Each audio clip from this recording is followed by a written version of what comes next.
දෙවෙනි කොටසට අපි යනවා අද දවස් 23 අගෝස්තු 2025 මම මේ රුමේනියාවේ බුකරෙස්ට් නගරයේ ගාර්ඩන් නෝට් කියන ස්ථානයේ ඉඳගෙන අපි විසින් කළා වූ පාඩම් මාලාවක් අවසට පවත්වන බයිබල් අධ්‍යයනයේ පාඩම් මාලාව රෙකෝඩින් එක වීඩියෝ එකට ගන්නවා මේ ස්ථානයේ ඉඳගෙන. ඉතින් යම් අපහසුතාවයන් නැති වෙයි ඒවට සමාව වෙන්න. ඒකට කියනවා විවිධ ආදේශ කතා. අපිට බයිබල් වලට කිසිම ආදේශයක් ගේන්න බෑ. මේකෙන් මෙන්න මේකෙන් කියන්නේ මේක තමයි. අන්න ඒ වගේ කතා ගේන්න බෑ. මේකේ තියෙන අර්ථය තමයි අපි කතා කරන්නේ. මොකද දෙවියන්වහන්සේගේ වචනේ. මේකට අපි වෙන අර්ථකථන දෙන්න බෑ. එතකොට එළිය එක පාරකේ කිය මේ ඔබදියා සාය කන්න මේක මාර්ගය කියනවා.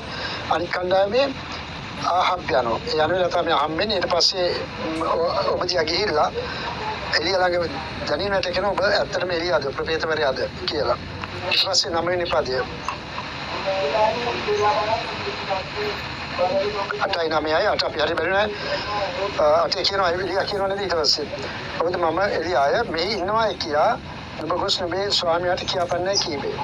ඒකට 8 කියනවා එළිය කියනවා මම එළිය තමයි ගිහිල්ලා ආහබ්ට කියන්න මම මෙතන ඉන්නවා කියලා කියන්නේ කියලා. ඊට පස්සේ 9 වෙනි පදයේ විතර කතා කොට ඔබගේ මෙහෙකරු මරණ පිණිස ආහබ් යතර පාවා දීමට මම මොන පාපයක් කළෙම්ද? ඔබදියා බයයි. දැන් ඔබදියා දේවසේවක ආරක්ෂා කරපු කෙනෙක්නේ. හැබැයි මෙයාට විශාල බයක් ආවා. ඥායික දැන් මෙයා ඉන්නේ කියලා කිව්ව ගමන් ඒකට ආහබ් පිටට දුවගෙන එනවා අනිවාර්යෙන්ම. ඊට පස්සේ සිද්ධ වෙන දේ ගැන තමයි ආයි ඊට පස්සේ කියන්නේ 10 වෙනි පදේ. මාදවි ඔයා ෆෝන් කොන් කරලා හිටවනම් ඔයාව සම්බන්ධ කරගන්න පුළුවන් අපිට මේකට. පදේ බයිබල් පදේ කියවලා ඒක පොඩ්ඩක් තීරු කරන්න. අපි උත්සාහ කරන්නේ ඒකට නේ. 10 වෙනි පදේ. ඔබගේ දෙවියන් ස්වාමීන් වහන්සේ ජීවමාන බව සැබෑවටම ඔබ සොයන පිරිසගේ ස්වාමියා විසින් බැහැරිය ජාතියක්වත් රාජ්‍යයක්වත් නැත. ඔහු මෙහි නැත කියා ඔවුන් කී කල ඔබ ඔවුන්ට සම්පූර්ණ වුණු බවට ඔහු ඒ රාජ්‍ය වලිනුත් ජාතීන්ගෙනුත් දියුරුම් ගත්තේය. මොකද වර්තමානයේ කියන්න බලන්න බයිබල් බලනකොට අපි ඔයාලා තේරුම් ගන්න බෑ මේක තමයි කියන්නේ කියලා. ඒක තමයි අපි මේ විමසන්නේ. මොකද කියන්නේ? තේරෙනවද නැත්නම් වර්තමාන ගන්න අමාරුද? දෙවියන් වහන්සේ ජීවමාන බව ජීවමානව ඉන්නවා.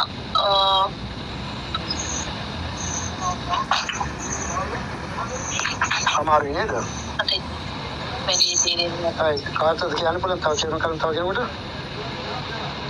මෙතන කියනවා පාස්ටර් මේ දැන් ඔබදියාව හම්බෙනවනේ ඔබදියාට හම්බෙනවා කියව එතනදී කියනවා ඔබ මේ මගේ දිවෙනවාසේ ජීවමාන බව සැබෑවටම මේ ආහබ් කියන රජුරෝ මේ එළිය හොයන්න තැනක ජාතිය හැම රටක් පහසම ඇරියා කියලා කියනවා.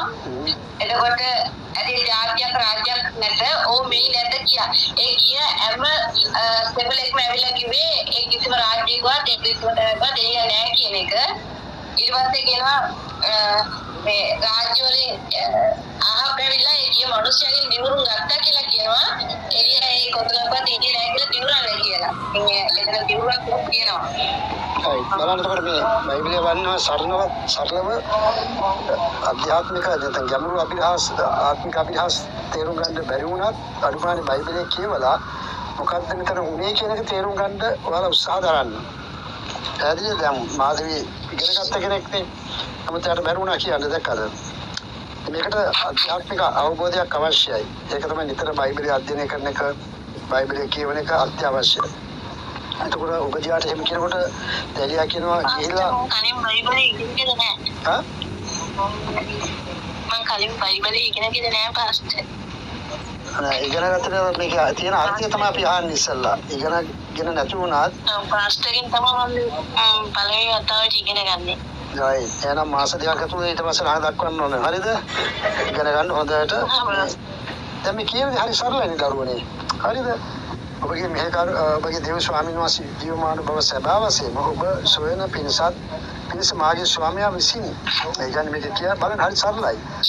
අනිත් දෙවියන් වහන්සේ යහපත් දෙවියන්වහන්සේ ජීවමාන කෙනෙක් හැබැයි ඔබ හොයන්න අපේ රජුරු නැත්නම් අපි කියමු ආහප් කියන කෙනා ඔබ සොයන්න නොගිය රාජ්‍යයක් නැහැ. නොගිය ජාතියක් නැහැ. ඔහු මේ නැහැ කියලා උන් හැම කෙනෙම ඇවිල්ලා කිව්වා. හැබැයි ඒක එළිය හිටියේ ළඟමයි. ඒ කිට්ටුවම තමයි හිටියේ. නමුත් මිනිස්සුන්ට එළියව පේන්නේ නැහැ. උන්ට සම්පූර්ණ බව ඔහු ඒ රාජ්‍ය ජාතින්ගම දියුණුම් ගත්තා. ඒකට හම්බුන්නේ නැහැ කියලා දියුණුම් ප්‍රකාශ බව ගත්තා.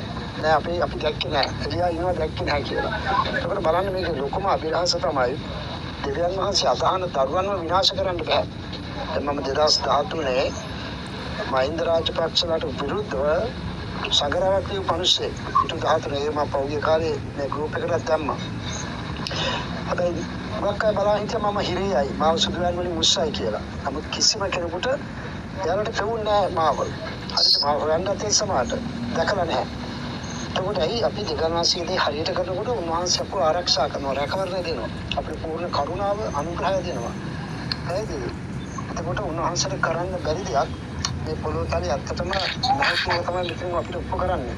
මේක විශිෂ්ට දෙයක් ඇත්තටම ස්වාමීන් වහන්සේ මෙන්න මේවා නිසා තමයි අපි වල කියන්නේ පුළුවන් තරම් දෙවියන් වහන්සේ සොයන්න දෙවියන් වහන්සේට ලං වෙන්න කියලා. හරි. හැබැයි ආහප් බය වුණා. දැන් ආහප් දෙවියන් වහන්සේගේ සේවකයන් ආරක්ෂා කරපු කෙනෙක්. ආහප් කියන්නේ දේව සේවකයෝ ආරක්ෂා කරලා කැම්බීම දුන්නා. මරණය පිණිපිණි. ඉතින් මේ අපිට මේව ගැන කතා කරන්න කියත් මේ මාතෘකාව දවස් 5ක් 6ක ඉගෙනීමක්. අපි දැන් වලට මේ කෙටියෙන් කියන්නේ. ඒකෝලයි කියනවා එහෙත් එළියා මෙහි ඉන්නේ කියලා කෘෂ්ණමේ ස්වාමීයාට කියන්නේ ඔබ කියන්නේ. එතකොට ඔබදියා කියනවා ඔයා මෙතන ඉන්නවා කියලා අජුරන්ට කියනවා. මම කොහොමද යන්නේ? ඔයා මරන්න හෙව්වා. ඔයා වල්ලන්න අවට රටවලට ඔක්කොටම යවුවා. කිසිම තැනක ඔබ නැහැ කියලා තමයි කිව්වේ. අපෝ දැන් නුවර කෙනෙක් කියලා නුවර තමයි ආහප් ඉන්නේ. ඒකට අනුරාධපුර රාජධානියට දකුණේ රාජධානිය වලට අම්පාර පැත්තට මේ හැම පැත්තටම යවුවා. ඒ එළියා ඉන්නවද කියලා බලන්න. ඒකට එළියා මිනිමරුවෙක්වත් වෙන කෙනෙක් නෙවෙයි. එයා දෙවියන්ගේ සේවකයෙක්. එයා කෙලින් කතා කරපු කෙනෙක්. ඒ වගේ තමයි අද අපි කතා කරන්න කෙලින්. අපි කෙලින්ම කතා කළ යුතු දේ මිනිස්සුන්ට කියනවා. එතකොට ටිකක් අමාරුයි දරා ගන්න. ඒකට එළියට ඒකයි මම කියන්නේ. අයියෝ මට නම් බෑ මාවත් මරයි කියන එක ඊට පස්සේ 12 වෙනි පාදේ කවුද මානෙල් කියන්න බලන්න 12 වෙනි පාදේ තවද මා ඔබ වෙතින් අහක්ව කියවහම ස්වාමීන් වහන්සේට ආත්මය මා නොදන්නා තැනට ඔබගෙන යනවා මා ගොස් ආහප්ට කී කල ඔහුට ඔබ සම්බ නොවන නිසා මා මරණවා ඇත. ඒත් ඔබගේ මේ කරු මම බාල වයසේ පටන් ස්වාමීන් වහන්සේ කෙරෙහි බය ඇතුව සිටිනි. මොකද්ද ඒකේ තේරෙන්නේ මොකද්ද? ඒ කියන්නේ දැන් මෙතන ස්වාමීන් වහන්සේ කෙරෙහි පුංචි කාලේ ධම්ම බාල වයසේ කියන පුංචි කාලේ ධම්ම දෙවියන් වහන්සේට මෙහි කරමින් දෙවියන් වහන්සේට බය ඇති හිටපු දරුවෙක් කියලා තමයි මෙතන කතා කරන්නේ. ස්වාමීන් වහන්සේගේ ආත්මය මා නොදන්නා තැනකට කියන්නේ ස්වාමීන් වහන්සේගේ ආත්මය මම කිසිම දෙයක් දන්නේ නැති තැනකට දන්නේ නැති දවසක දෙවියන් වහන්සේ ගෙනියනවා කියලා උන්වහන්සේගේ කත්තේ කීකර ඔහු සම්බ නොවන නිසා ඒ කියන්නේ ආහප්ට කියනවා ඔහු සම්බ වුණ නැත්නම් මරනවා කියන එක එහෙම වෙනවා කියලා දෙවියන් වහන්සේගේ වචනේ බාල කියනවා කියලා තමයි කියන්නේ. දැන් එම කියන ආප්ට කියලා කියන්නේ කියලා ආප්ට යගෙන මම මෙතන ඉනවා කියලා ආප්ට කියන්න මම මෙතන ඉන්නේ. එතකොට තමයි මෙයා කියන්නේ අපෝ මට නම් බෑ. මම ගිහිල්ලා ආහප්ට කියනකොට අන්න එළිය අතන ඉන්නවා කියලා කියනකොට ආහප් එයි මාත් එක්ක මෙතෙන්ද හැබැයි මෙතන වල ඔබ පෙන්නේ නැහැ. දෙවියන් වහන්සේ ඔබ නොපෙනෙන්න සංවරලා තියෙන්නේ. නැත්නම් වෙන තැනකට අරගෙන ගිහිල්ලා තියෙන්නේ. එතකොට මම මෙතන ඉන්නවා කියලා බොරුවක් කිව්වා කියලා මාව තමයි මරන්නේ. දැන් ඔබ දියාගේ සිතුවිල්ල හරි ප්‍රකාශය හරි ඒ බය වුණානේ මේක ඉස්සෙල්ලා එළිය හොයනවා හම්බුන්නේ නැහැ. එතකොට දැන් එළිය ගිහිල්ලා මේ මේලිය මෙතන ඉන්නවා කියලා ආහප්ට කියනකොට ආහප් රජුලා මෙතන බලනකොට එයා හිටියේ නැත්තම් කෙලින්ම ඔබ දියාගේ බෙල්ල තමයි ගහලා දාන්නේ. ඔබ බොරුවක් කිව්වා මම මුලා කරා කියලා. ඒ නිසා තමයි මම එහෙම කියන්නේ. එතකොට මම තමයි මරණයටපත් වෙන්නේ කියලා. ඉතින් මම බාලවාසී ධම්ම ස්වාමීන් වහන්සේ කෙරේ බය ඇතුව ඉන්න කෙනෙක්. ඒ නිසා මගේ ඇදහිල්ල මේකෙන් නැති වෙයි මම විනාශ වෙයි කියන එක තමයි ඔක් කියන්නේ. 13 වෙනි පදේ නිරොස්මි කියන්නේ. ස්වාමීන් වහන්සේගේ පොපෙව්ද මරණ දමන කල මා කල දේ එනම් ස්වාමීන් වහන්සේගේ ප්‍රොපේතවරුන්ගේ සිය දෙනෙකු 50 බැගින් ගුවවර සංගවා රොටි වතුරක් දී ඔවුන් පෝෂණය කළ ඇති මාගේ ස්වාමියාට නොකියන ලද්දේද මෙතන කියන්නේ පාස්ටර් දැන් ඔබදී ඇවිල්ලා ඔබේට වරු 50 දින 50 දින ගෝවල දීලා වතුරෙම දීලා ආරක්ෂා කරානේ එතකොට දැන් ඔබදී ආරක්ෂා කරායි ඔබේට වරුම ඊට පස්සේ දැන් මේ මෙතන එලියාට කියනවා දැන් එයාලා ගැන මම කිව්වේ නෑ මගේ ස්වාමියාට ඉතින් ඒ නිසා මේ කිව්වේ නෑ එහෙම කියන තරම් පස්සේ දැන් කියන්නේ දැන් ආදරණීය කොටසේ අපි දාතන බලමු ඊට පස්සේ කියන්නේ එකයි මම ගිහිල්ලා ප්‍රොපේතුල් නැත්නම් දෙවනස්ගේ මිනිස්සු ජෙසබෙල්සි මරණ වෙලාවේ හරිද මේක කියන්නේ ජෙසබෙල් ස්වාමීන් වහන්සේගේ ප්‍රොපේතුල් මරා දමන කල ඒ කියන්නේ ජෙසබෙල් හරි වෛරයි ජෙසබෙල් කියන්නේ ආත්මයක් නෙවෙයිද මනුස්සෙක්ද අපේ මිනිස්සු කාන්තාවක් ආහබ් කියන රජුගේ භාර්යාව දැන් ඔක අපේ මිනිස්සු කියලා තියෙනවා ජෙසබෙල්ගේ ආත්මය කියලා ඉතින් එහෙම එකක් බයිබලයේ නෑ ජෙසබෙල්ගේ ආත්මය කියලා ඒක විකාර ස්වභාවය ආයත දානවා ඉතින් එහෙම එකක් බයිබලයේ නෑ jar ජෙසබෙල් නපුරු වැඩ කරපු නිසා තමයි ජෙසබෙල්ගේ ආත්මය කියලා මොකක් දේවසේනට හඳුන්වන්නේ එහෙම එකක් නෑ හරිද එතකොට ජෙසබෙල් කරේ දෙවර්ණාසි අදහන දැන් අපි වගේ සේවය කරන අය මරුවා ඒක ඒ මරණ වෙලාවේ මේ ඔබදියා කියන කෙනා 50 දෙනා ගල් ගුහාවල ඒක කඳුවල ගල් ගුහාවල් තියෙනවනේ ඒවා ගෑරන් කියලා සංගවලා ඒ කට්ටියට කන්න බොන්න රොටි සහ වතුර සැපෙවුවා කියලා තමයි මෙතන කියන්නේ මම එහෙම කරපු කෙනෙක් මම ඒ වගේ භක්තිවන්ත කෙනෙක් හරිද එතකොට මෙයා බලන්න හිටිය රජුගේ මාලිගාවේ ජෙසබෙල් දේවසේකව මරනවා හැබැයි එවැනි වෙලාවක මේ දේවසේක අරන් කියලා සංගවලා එන්න ආරක්ෂා කළා ඉතින් මේක අපි හැම කෙනෙක්ම වෙන්න ඕන දේවසේවකයන්ව ආරක්ෂා කරන එක දේවසේවකයන් සලකන එක අපෝපස්ථාන කරන එක දිව්‍යන් වහන්සේ අපි හැම කෙනෙක්ම බලාපොරොත්තු වෙනවා එතකොට 14 කෙනා එළියා මෙහි ඉන්නේ කියා ඔබ ගොස්ලේ ස්වාමියාට කියපන්නේ ඔබ කියන්නේ ඔව් මා මරණ ඇතයි කිව්වේ දැන් මෙහෙම කිව්වොත් මාව මරනවා මම ගිහිල්ලා ආහප්ට කිව්ව ගමන් මාව මරනවා ඔබ මෙතන නැති වෙනකොට ඔබ දිව්‍යන් වහන්සේ මොන හරි ක්‍රමයකින් ඔබ සංගවයි හැබැයි එතකොට මාව මරණයටපත් වෙනවා ඇත්තටම මේක මා භයානක සිද්ධියක් නේ ඔබදී යන්න ඕනේ ගිහිල්ලා කියන්න ඕනේ හැබැයි එළියා කියනවා ගිහින් කියන්න ඒතර ඔබදියාට බයයි ගිහිල්ලා අනගහනනකොට මෙයා හිතියේ නැත්තම් ඒ නිසා තමයි ඔබදියා මෙතන කියන්නේ මම මේ වගේ උතුම් ක්‍රියාවක් කරපු කෙනෙක් දැන් ඔයාලට පුළුවන් ඔයාලා දේවසේවකයට කාට හරි උදව් කරන උපකාර කරලා මොන හරි දේවල් කරනවා. යම් ප්‍රශ්නයක් වෙලා ජීවිතයට කියන්න පුළුවන් මම මේ වගේ කරපු කෙනෙක්. මට කරුණාව දෙන්න කියලා දෙවියන්ස් ඉදිරියේ කතා කරන්න පුළුවන්. හරිද? 16 එවිට ඔබදියා ආප් සම්බවන්ට ගොස් ඔහු ගන්වේ. ආප් එලියා සම්බෙන්ද ගියේ. දැන් ඔබදියා මේ ප්‍රශ්න හැම බය නැතුව නිර්භීතව නැවත දීලා කියනවා රයිට් මට එළිය හම්බුණා. එළිය මෙන්න අහවල් තැන ඉන්නවා කියලා. හරිද? අහවල් තැන එළිය ඉන්නවා. මේ අපි යමු කියන එක කියන හැබැයි එහෙම කියනකොට ආහප්ට ලොකු සතුටක් ඇති වෙන්නේ නැති ඔබදියා ගැන. මෙයා මට විශ්වාසවන්ත සේවකයෙක් නේ. විශ්වාසවන්ත මිනිහෙක්. හරි අපි යමු කියලා එනවා. එතකොට ආහප්ට විශාල සතුටක්. හැබැයි ආහප් එනකොට එළියක් කෙනා හිටියේ නැත්නම් ඔබදියාගේ හිසක තමයි ගසලා යන්නේ. නැත්නම් මරණයටපත් වෙන්නේ. ඊට පස්සේ 18 කියනවා 17 කියනවා තවද ආහම් එළිය දුටු විට උට කතා කොට ඉස්රායල් කලබල තරත්තේ නුඹදයි උට කීවේ. දැන් ආහම් රාජ්‍යේනවා එනකොට කියනවා මේ ඉස්රායල් කලබල එන උඹද විනාශ කරන කෙනා උඹද කියලා. මේ කියන්නේ දැන් ඔහු නිසානේ මෙතන මේ විශාල නීතියක් දේශයට ආවේ. විශාල පීඩාවක් ආවේ. මම එක්කෙනෙක් කියනවා දැන් අපිට කාලේ නෑ මත් මේක ඉවර කරන්න. මොකද වලට මේක කියවන්නේ තව කල් යනවා. මේක හොඳට බලන්න ඊට පස්සේ අපි නැවත හෙට දවසේ බලමු. ඊට පස්සේ ධාරිකන උද මානව නුබසා නුබේ පියාගේ වංශය ස්වාමීන් වහන්සේගේ ආඥා අතර බාල් දේවතාවුන් පස්සේ ගිය කාරණේ නුබලා දේශල් කලඹුවේ. ඒතකොට එළිය කියනවා මම නෙවෙයි නුබලා තමයි මේ දේශය කලඹන්නේ. නුබලා මේ දේශේ බාල් දෙවියෝ නමස්කාර කරනවා. ඒ නිසා මේ දේශය උඹලා කලඹනවා කියලා. අද අපිට කියන්න තියෙන අපේ රටත් ඕක තමයි.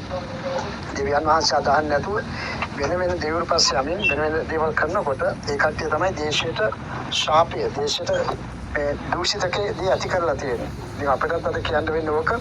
එදත් අපි ඕක තමයි කිව්වේ 8 වෙනින් රටේ දේශපාලන නායකින් සහ ආගමික නායකින් රට විනාශ කරමින් රට කලඹමින් තිබෙනවා. 19 කියලා ඉතින් දැන් පණිවිඩය යවා සියලු ඉස්රායල්ගේ භාග්‍ය ප්‍රයෝතරු 450ද ජෙසබෙල්ගේ මේසේ කන අශේරි ප්‍රොෆෙසරුන් 400 දෙනාද මාළකට කර්මල් කන්දට ඇස් කරවන්නේ කියලා. දැන් අපි ආවට පස්සේ අපි එළිය කියනවා බල තමයි මේ දේශ කලබන්නේ හරි. බාල්ගේ පූජකුරු 450ක් ඉන්නවා ඒ කට්ටියයි. ජෙසබෙල් සමග කෑමේසයකට කෑම කන අශේරිය පූජ්‍ය ප්‍රොෆෙසරු ඒක තවත් ඇදිලි ක්‍රමයක් තියෙනවා. ප්‍රොෆෙසරුන් 450 මාළකට ගේන්න කර්මල් කන්දට හැගෙනන්නේ කියලා. ඉතින් මේ වෙලාවේ ප්‍රශ්න කරන්න ගියෙත් නෑ මොකුත් නෑ. දැන් අදටත් මේ වගේ ප්‍රොෆෙසරු කියාගත්තා ඉන්නවා. අනාගත වාක්තරු කියාගත්තා ඉන්නවා. ඒගොල්ලේ ප්‍රොෆෙසරු අනාගත වාක්තරු කාගේ අයද කියලා දන්නේ නැහැ අතරම. යේසුස්ගේ නාමයෙන් භාවිතා කරනවා. ජේසුගේ නාමයෙන් කියලා. සමහරට මේ භාගයේ අය වෙන්න පුළුවන්. හරිද? අසේරියා කියන කෙනාගේ අය වෙන්න පුළුවන්. තව යම් එක්ක කතරගම දෙයියන්ගේ කතර එක්ක කාලිගේ මේ යම් අයගේ වෙන්න පුළුවන්. යේසුස් වහන්සේගේ නාමය අරන් මේ කට්ටිය කරාට ඉස්ස කියනවා විතර ආප් සිළු ඉස්සල් පුත්‍රයන් අතරට පණිවිඩයව ප්‍රොෆෙසරු කර්මල් කන්දට රැස් කළේ. ඒතකොට එළිය කියනවා මේ කර්මල් කන්දට ගෙන්නන්න ඒ ඔක්කොම. ඒකට 950ක් ඉන්නවා ඔක්කොම. 850ක්. ප්‍රොෆෙසරු 850යි ජෙසබෙල්ගාව තව 400යි. ඒකට මේ 850ම ගෙන්නන්න කියනවා කර්මල් කන්දට. හැබැයි අහන්නේ නැහැ. මොකද ගෙන්නන්නේ? මොකද්ද ගෙන්නන්න හේතුව? මේ මොකුත් ඇහුවේ නැහැ. හැබැයි මොකද කරේ? පණිවිඩයක් කියවුවා ගිහිල්ලා ඔක්කොම එතෙන්ට ගෙන්නවා. ඉතින් මේක දවසක දෙකක වෙච්ච දෙයක් නෙවෙයි. සමහර දවස් කීපයක් යන්නේ නැති. මොකද අද වාගේ යන්නේ වාහන තිබුණේ නැහැ. පයින් යන්න වෙනවා. එක්කෝ ඔටුවන්ගේ නගලා එන්න ඕනේ. මේ කට්ටිය එන්න සමහර දවස් කීපයක් යන්නත් ඇති. දවස් ගන්න සඳහන් වෙලා නැහැ. එතකොට හැබැයි ආහප් කී කරුණා එළියගේ කීමට විශේෂ පිළිපද කියන විට එළිය මුළුසෙනක ළඟට ඇවිත් කතා කරන බල කොප්මණ කල් කල්පනා දෙකක් අතර සංගවි සිටිනවාද ස්වාමීන් වහන්සේ දිව්‍යන් වහන්සේ නම් උන්වහන්සේ අනුපලයල්ලා බාල් දිව්‍යන් වහන්සේ නම් ඔහු අනුපලයල්ලායි කිව්වේ නමුත් සෙනග ඔහුට කිසි උත්තරයක් දුන්නේ නැත හැබැයි එළිය ඇවිල්ලා කියනවා බල බාල්ලා දහන බාල් පස්සේ පලයල්ලා බල දිව්‍යන් වහන්සේ නම් දිව්‍යන් වහන්සේ පස්සේ පලයල්ලා ඒක අපිට කියන්නේ ඒක තමයි තියෙන්නේ සභාවට දුවගෙන එන්න එපා පන්සලට යන ගම පන්සලට ගිහිල්ලා දිව්‍යන් වහන්සේ වෙන්න එපා ඒක කල්පනා දෙකක් ඒ කියන්නේ දෙපැත්තට මොකක් කකුල් තියන් ඉන්නවා වගේ දැන් සමහරට අපේ මේ රංජිත් සහෝදරයාට මේක ප්‍රශ්නයක් වේවි එයාලා මේ වගේ දෙයක් අහලා නැති නිසා ඒකත් ඒකට ඒ කට්ටිය මේක තේරෙන්නේ නැහැ තාම නමුත් මේ අලුත් අයටම නේ අපි කියන්නේ පරණ අය ඉන්න අවුරුදු 4-5 දිව්‍යන් වහන්සේත් අදහනවා පන්සලටත් යනවා කෝවිලටත් යනවා කතෝලික සභාවටත් යනවා ඒ කට්ටියට කවදාකවත් ජීවිතය සාර්ථක කරගන්න පුළුවන්කමක් නැහැ හේතුව දෙවිනි ජීවිතයක් ගත කරන නිසා දැන් මේ ඉරියත් එකයි කියන්නේ මේ කට්ටියට බල බාල්ලා දානවනේ බාල්ලා දාපල්ලා දෙවියන් වහන්සේ අදහපල්ලා කල්පනා දෙකක් අතර සංගවිලා ඉන්න එපා නැත්නම් ඇදිලි දෙකක් තියාගන්න එපා කියන තමයි කියන්නේ හැබැයි කවුරුත් ඒ ගැන කතා කරේ නැහැ කිසි කෙනෙක් උත්තර දුන්නේ නැහැ මම නම් රෙකෝඩින් එකක් කරනවා කවුරුත් ඒ ගැන කතා කරේ නැහැ ඔක්කොම තුෂ්ණිම් බෝත වෙලා බලාගෙන හිටියා ඊට පස්සේ 22 එවිට එළියා කස්සනකට කතා කරලා ස්වාමීන් වහන්සේගේ ප්‍රොෆෙසර් කෙනෙක්ව ඉතුරුව සිටින් ඉන්නේ මම පමණකි. නමුත් මාගේ ප්‍රොෆෙසරු 450 දෙනෙක් සිටි. එබැවින් අපට ගොන් දෙන්නෙක් දෙත්වා ඔහු එක ගොනෙක් තෝරාගෙන කැවිලි කර කපා දර පිට තබා යටින් ගිනි නොතබත්වා. මමත් අනිත් ගුණා පිළිල කොට දර පිට තබා යටින් ගිනි නොතබන්නේ. එතන මෙයා කියනවා හරි අපි බලමු කවුද දෙවියන් වහන්සේ සැබෑ දෙවියන් වහන්සේ කවුද සැබෑ ධර්මය මොකක්ද කියලා උඹලට තේරුම් ගන්න පුළුවන් මේ පිළිස අපි මෙන්න මේ දේ කරන්න යනවා බලන්න ඊට පස්සේ තේරුම් ගන්නilla කවුද සැබෑ දෙවියෝ කියලා තේරුම් ගන්නilla කියලා ඒක තමයි මේ අපි කියන දරුවෝ තියෙන්නේ මොකද මම ඉතුරුලා ඉන්නේ මම විතරයි දෙවියන් වහන්සේගේ ප්‍රොෆෙසර් කෙනෙක් හැටියට ඉතුරුලා ඉන්නේ මම විතරයි හැබැයි ජෙසබෙල්ගේ නැත්නම් ප්‍රොෆෙසරු නැත්නම් බාල්ගේ ප්‍රොෆෙසරු දැන් 850ක් ඉන්නවා එහෙම නැත්නම් බාල්ගේ ප්‍රොෆෙසරු 450ක් ඉන්නවා දැන් දෙවියන් වහන්සේගේ ප්‍රොෆෙසර් කෙනෙක් හැටියට ඉන්නේ මම විතරයි බලපෑ දවස් ගඩවල් දෙකක් ගහපල්ලා එක හා සමානම ආරකේ කපලා කැලි කරලා ඒ දර්ශනය තියලා ගිනි තියන්නේ නැතුව අපලගේ යාතිකාවලින් යාඥාවලින් ඒක ගිනි දැල්වන්න ඕනේ මමත් එහෙම කරනවා ඒතකොට මේක එළියට දෙවියන් වහන්සේ කිව්වෙත් නෑ දෙවියන් වහන්සේ එළියට මෙහෙම දෙයක් කිව්වෙත් නෑ එළියට දෙවියන් වහන්සේ ඇහුවෙත් නෑ එළිය තමයි තීරණය කරන්නේ මෙන්න මේ දේ අපි මම දැන් කරනවා මොකද එතකොට එළියට විශාල දැඩි විශ්වාසයක් තිබුණා දෙවියන් වහන්සේ සම්බන්ධව. මෙන්න මේ විශ්වාසය වලට තිබුණොත් තමයි වලට ජය ගන්න පුළුවන් වෙන්නේ. අපේ දෙවියන් වහන්සේ මේ වගේ බලවත් දෙවි කෙනෙක්. මේ දෙවියන් වහන්සේ යහපත් කියන තැන ඔයාලා හිතියොත් ඔයාලට පුළුවන් ජීවිතේ ජය ගන්න. හරිද? ඊට පස්සේ මම ඉක්මනින් කියනවා මේක නැවත නැවත බලන්න. ඊට පස්සේ 24 ගණන් බලන්න බලගේ දෙවියන් වහන්සේගේ නාමය කියලා යාඥා කරපළා මම ස්වාමීන් වහන්සේගේ නාමය කියලා යාඥා කරන්නේ. එවිට ගිනි එවිමින් උත්තර දෙන දෙවියන් වහන්සේ වයි කීවේ. උණු සෙනග උත්තර දෙමින් ඒ කීම යහපතයි කීවේ. ඔන්න ඒතකොට තමයි සෙනග දැන් මේකේ දෙවෙනි තුන්වෙනි කොටස ඊළඟ රෙකෝඩින් එකෙන් ඔබට බලන්න පුළුවන් වීඩියෝ පටයෙන් මේ දේවල් කියන දේවල් වලින් ඔයාලගේ ඇදහිල්ල සහ දෙවියන් වහන්සේ තුළ තියෙන වචන තුළ තිබෙන ගැඹුරු සත්‍යතාවන් තේරුම් ගන්න උත්සාහ දරන්න.